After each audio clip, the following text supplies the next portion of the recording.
সালামু আলাইকুম প্রিয় দর্শক, এই যে দেখছেন এখানে যে সবজিটা করা হয়েছে এটা হলো কলমি শাক। কলমি শাক আপনারা জানেন, কলমি শাক আমাদের বাজি হিসাবে কলমি শাক আমাদের এই প্রধান খাদ্য। কারণ কলমি শাক আমাদেরকে খেতে হয়। কলমি শাকের শ্বাস আমাদের এখানে একজন প্রান্তিক কৃষক, আগেও ওনার একটা প্রতিবেদন দিয়েছি আমার বেলাল ভাই, উনি একজন প্রান্তিক কৃষক। উনি এখানে কলমি শাক, লাল শাক, তারপরে এই যে ফেলন, গরুর খাদ্য, উনি যাবতীয় বিভিন্ন রকমের চাষাবাদে উনি আছে। তো চাষাবাদের মাধ্যমে এই ওনার চলাটাই হলো কৃষির উপরে। ওই যে আমার ওই সাইডে আছে এখানে ওইগুলো হলো লাল শাক, এখানে হলো লাল শাক, তারপরে ওইটা হলো কলমি শাক। তাই ওনার এই চাষাবাদের মাধ্যমে ওনার দিনটা কাটে। ওনার আসলে অন্য কোনো আয় রোজগার নাই, উনি কৃষিকাজের উপরে ওনার নির্ভর। শুধু উনি নয়, এখানে অনেকটাই কৃষক আছে। এই ফসলগুলা, এই সবজিগুলা সবুজে আনায়ন করছে। এখানে আমাদের চট্টগ্রাম হাটাজারি আদর্শ গ্রাম মধ্যম পাহাড়তলির একটা চিত্র আপনাদেরকে দেখাইতেছি।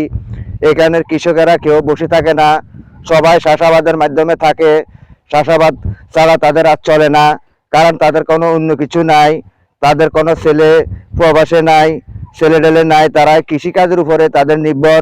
তাই আপনাদেরকে বলতে চাই, এই আমার এই বেলাল ভাই এখানে যে চাষাবাদ করতেছে, আবারও ওনার থেকে আমি কিছু কথাবার্তা জানবো। ওনার থেকে আপনাদেরকে আবারও পরিচয় করাই দিব বেলাল ভাইকে। এই যে এখানে উনি যে চাষাবাদ করছে, এটা হলো ভাই, এটা আসসালামু আলাইকুম। ওয়ালাইকুম সালাম। এটা হলো কি শাক? এটা এখানে যেগুলো লাগাইছেন এটা কি শাক? কলমি শাক। কলমি শাক। কলমি শাক, জি। কলমি শাক তো আপনার তো দেখা যায় অনেকটাই চাষাবাদ করছেন, দেখা যায় লাল শাক, জি কলমি শাক, ওই যে ওইখানে আবার লাল শাক, জি জি তারপরে পাশে দিয়ে আছে গরুর খাদ্য, জি ওই সাইডে গরুর খাদ্য।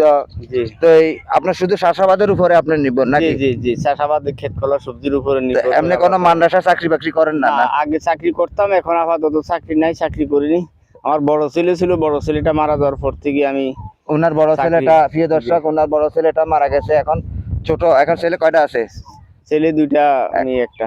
একটা মেয়ে, দুইটা ছেলে। জি আসলে ওনার জন্য আমি কি বলবো, আমার বলার কোনো ভাষা নাই। কারণ ওনার হিসাবে ওনার কৃষির উপরে ওনার নির্ভর চলতে হয়। জি কৃষির উপরে সবকিছু, কৃষি না হলে ওনার সংসার চলে না। জি জি তাই এখন এই উনি কৃষির উপরে ওনার চলা। তারপরে দিয়েও কৃষির যেভাবে ডস নামে, জি। এখন সবজির তেমন পয়সা পাওয়া যায় না, শাকের জি। পয়সা পাওয়া যায় না। এখন তাই আপনাদেরকে বলতে চাই, কম। শাক একবার সস্তা না। জি জি, শাকসবজির দাম কম। তাই আপনারা আমার এই বেলাল ভাইয়ের জন্য দোয়া করবেন। এই যে উনার একটা ছেলে আছে, তোমার নাম কি? মোহাম্মদ আলামিন। মোহাম্মদ আলামিন, ছেলেটার নাম মোহাম্মদ আলামিন। আমার দর্শকদেরকে সালাম দাও।